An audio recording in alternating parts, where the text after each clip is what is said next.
Welcome to SRG sports official. आज हमारे साथ है बदलापुर के शिवभक्त क्रीड़ा मंडल के कोच नरेंद्र बेंगड़। उनसे बात करेंगे। और ये जो यूनाइटेड स्पोर्ट्स क्लब का ये उपक्रम शुरू है इतने सालों से 1942 से, तो पहिले तो बात करते हैं की मला एक सांगा सर की तुम्हाला या टुर्नामेंटबद्दल तुमच्या फिलिंग्स सांगा। सर, युनायटेड क्रीडा मंडळ किंवा युनायटेड क्लब हा खूप जुना क्लब आहे. साधारण 1940 पासून त्यांची स्थापना आहे. तिथून दरवर्षी ते या स्पर्धा ते ऑर्गनाईज करतात आणि दरवर्षी आम्हाला या स्पर्धेला त्यांचं निमंत्रण असतं. आणि ही स्पर्धा खूप मानाची समजली जाते. या स्पर्धेमध्ये सर्व लोक या ठिकाणी म्हणजे सर्व जिल्ह्यातले किंवा असे उपनगर असेल, मुंबई शहरातले असेल, ते संघांना आवर्जून निमंत्रण दिलं जातं.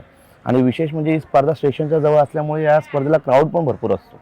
ठाण्यामधली ही महत्वाची स्पर्धा तुम्ही दरवर्षी जो आहे या स्पर्धेसाठी वाट बघत असतो सर. अच्छा. आणि या स्पर्धेमध्ये सर्व चांगले खेळाडू या ठिकाणी म्हणजे खेळतातच आणि प्रत्येक जण आपल्या नावलौकिकाप्रमाणे खेळ करत असतो. ओके. आता तुम्ही मला एक सांगा की आज तुमची टीम जी आहे ती सेमीफायनलला आलेली आहे, तर तुम्ही किती कॉन्फिडंट आहात तुमच्या टीमच्या परफॉर्मन्स? सर, आता वास्तविक बघितलं तर याच्या आधी सुद्धा आम्ही भरपूर स्पर्धा खेळलो. त्या स्पर्धेमध्ये ऑल इंडिया लेवलला सुद्धा आम्ही भरपूर स्पर्धा जिंकलेलो आहोत. पहिल्या क्रमांकाने असेल, दुसऱ्या क्रमांकाने असेल. पण आणि तुम्ही कुठे महाराष्ट्रात विचारा की ऑल इंडिया टुर्नामेंट म्हटलं की शिवभक्त आणि राफन हे दोन्ही संघ एकाच जिल्ह्यातले जरी असले तरी आमने सामने तिथे ठरलेले असतात. हां. आणि स्पर्धेची तयारी आमची खूप चांगल्या पद्धतीने चालू होती सर. रोजचा सराव, रोजचा फिटनेस, या सगळ्या गोष्टी आणि पूर्णपणे आम्ही तयारीनिशी या ठिकाणी मैदानात उतरलेलो आहे. आणि केवळ स्पर्धा खेळण्यासाठी नाही तर स्पर्धा जिंकण्यासाठीच आम्ही या मैदानात आलेलो. सो मला एक सांगा की ह्या मुली ज्या मी बघितल्या की आता मुलं पण येतीलच, पण यांचं ॲव्हरेज एज माझ्या मते एक 14-15 वर्षाच्या मुली असतील. बरोबर. आणि एवढ्या यंग आहेत. मला फक्त खो खो बद्दल एक अतिशय फास्ट गेम असतो, त्यामुळे ह्या किती वर्षापासून यांचं ट्रेनिंग सुरू होतं? म्हणजे सर तसं पाहिलं ना, एक जनरल एक पाहिलं ना तर सर ही मुलं 3री-4थी पासून त्यांनी खेळायला सुरुवात करतात. 3री-4थी पासून, 3ऱ्या-4थीच्या एज पासून. आणि मग शिकायला जवळजवळ 2 वर्षाचा कालावधी, खेळ समजायलाच, कारण का याच्यामध्ये इतके नियम आहेत आणि इतक्या जाचकाठी आहेत की त्या समजायला आपल्याला म्हणजे वेळ लागतो. याच्यामध्ये समज खूप महत्वाची. खेळणं सर्वजण खेळू शकतात, खेळ खेळता येतात, पण समज असणं खूप महत्वाचे. कोणत्या सिच्युएशनला काय करायला पाहिजे, म्हणजे आपण बोलतो एकदम तत्काळ निर्णय घेण्याची ज्याची क्षमता आहे ना, तो या खेळामध्ये चमकतो. आणि दुसरी गोष्ट, तुमच्या पायामध्ये ताकद असली पाहिजे. या सगळ्या गोष्टी या खेळाडू खूप मायने ठेवतात सर. तुम्हाला काय वाटतं की म्हणजे 15 वर्षानंतर मला वाटतं खरं यांचं खो खोचं करिअर? अगदी बरोबर सर, कारण त्याच्या अंगामध्ये बळ यायला सुरुवात होते. समज चांगली आलेली असते. 15-16 वर्ष म्हणजे तो पूर्ण तयारीशी मैदानात त्या ठिकाणी उतरलेला असतो. त्याला खेळ कळलेला असतो आणि तो ऑब्झर्वेशन करत असतो. म्हणजे जेव्हा त्या वयात तो पोहोचतो तर मग त्याने ठरवलेलं असतं की मला या खेळाडूसारखं बनायचंय, मला इथपर्यंत पोहोचायचंय. त्याचे टार्गेट फिक्स असतं आणि मग त्याच्याकडे बघून त्या ठिकाणी तो खेळ करत असतो. आणि एक आपण काय बोलतो, आपल्याला एक कोणतरी आदर्श मिळाल्याशिवाय आपण त्या दृष्टिकोनातून पाऊलच उचलत नाही. एक ध्येयवेडाच माणूस इतिहास घडू शकतो, एवढं मला म्हणायचं. एक्झॅक्टली. जसे आपली तुम्ही म्हणालात की तुम्ही बदलापूरची ही टीम आहे, त्यामुळे नॅचरली ही जी मुलं आहेत ती खूप काटक आहेत. आणि मला वाटतं गावागावातली मुलं जी आहेत तर त्यामुळे यांच्या डाएट बद्दल काय गावामध्ये म्हटलं की आता ही लहान मुलं, म्हणजे ही मुलं जी आहेत, मुली आहेत, हे गरीबा घरा त्या ठिकाणी जन्माला आलेली आहेत. तो त्यांचा दोष नाही. आपल्याला त्याच्यातून पण अजून काय सोन्यासारखं पिवळं करता येईल ते त्या मुली शिकल्या.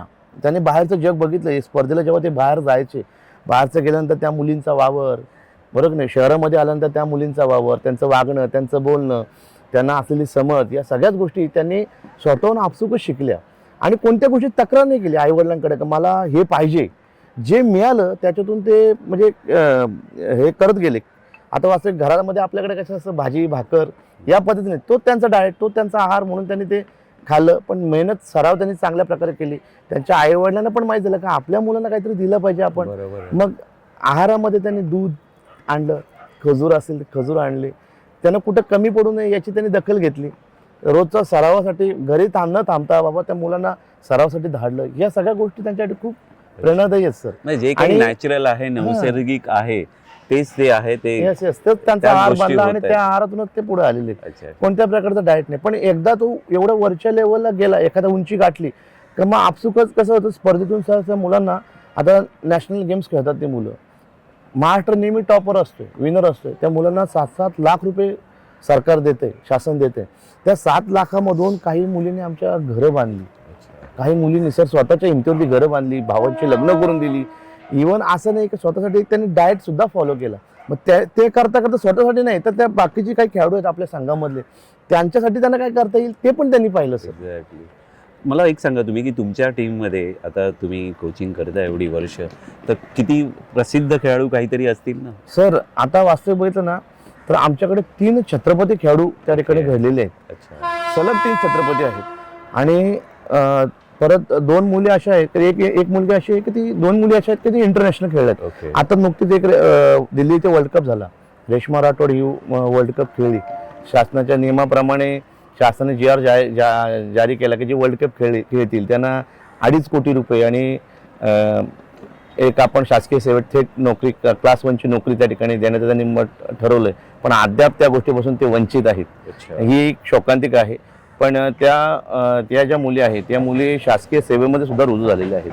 वास्तविक बघितलं तर आमच्यामध्ये मिनल भुईर नावाची पहिली छत्रपती अवॉर्डी आहे, ती आता पोस्टामध्ये काम करते. दुसरी आहे कविता घाणेकर, ती आता ठाण्याला त्या ठिकाणी स्पोर्ट्स ऑफिसर म्हणून त्या ठिकाणी रुजू आहे. ओके. तिसरी छत्रपती पुरस्कार विजेती प्रियंका भुपी आहे, ती साऊथ एशियन गेम खेळली सर. अच्छा. हां, त्याच्यानंतर ती पण पुण्याला इथे रुजू होती, आता ती मुंबईला शिफ्ट झालेली. मुंबईला स्पोर्ट्स ऑफिसमध्ये ती काम करते. त्याच्यानंतर आपण जी रेश्मा राठोड म्हणतोय, जी इंटरनॅशनल खेळाडू आहे, ती नाशिक येथे शासकीय सेवेतच स्पोर्ट्स ऑफिसमध्ये ऑफिसर म्हणून कामाला आहे. डेफिनेटली खो खो मुळे त्यांचं करिअर. आमच्यामध्ये आणखी एक लहान मुलगी वयाच्या 18 वर्ष पूर्ण झाली, 19व्या वर्षात पदार्पण केलं आणि तिला वेस्टर्न रेल्वेने उचललं. आता वेस्टर्न रेल्वेमध्ये ती सध्या जॉब करते. नरेंद्रजी, तुम्ही खूप अतिशय चांगलं काम करताय आणि हे काम जे आहे तुम्ही कंटिन्यू ठेवा. मला वाटतं की त्याच्यामधून मिळणारा जो आनंद आहे तो तुमच्यासाठी जास्त महत्त्वाचा आहे. खूपच सर. याच्यात जो आनंद मिळतो ना तो खूपच, म्हणजे आपण काहीतरी मुलांसाठी केलंय याची भावना, आणि त्यांच्या आईवडिलांना पण असं वाटतं की आपल्या मुलांनी काहीतरी करून दाखवलंय, त्याबाबत त्यांना असणारा अभिमान हा खूपच चांगला त्यांच्या दृष्टिकोनातून आहे सर. मला वाटतं की ह्या माध्यमातर्फे जे आहे शासनाकडे पण रेश्मा राठोड ह्या मुलीची जी वेदना आहे आणि जे काही सरांनी आता आपल्याला सांगितलं की शासन जे आहे ते प्रॉमिस भरपूर करतं, परंतु ते प्रत्यक्षात उतरणं, मला वाटतं की आता ते डेफिनेटली काही ना काही त्याच्यामध्ये प्रगती होईल अशी आपण अपेक्षा करूया. नक्की. आणि I wish you all the best and all the success. Thank you. Thanks.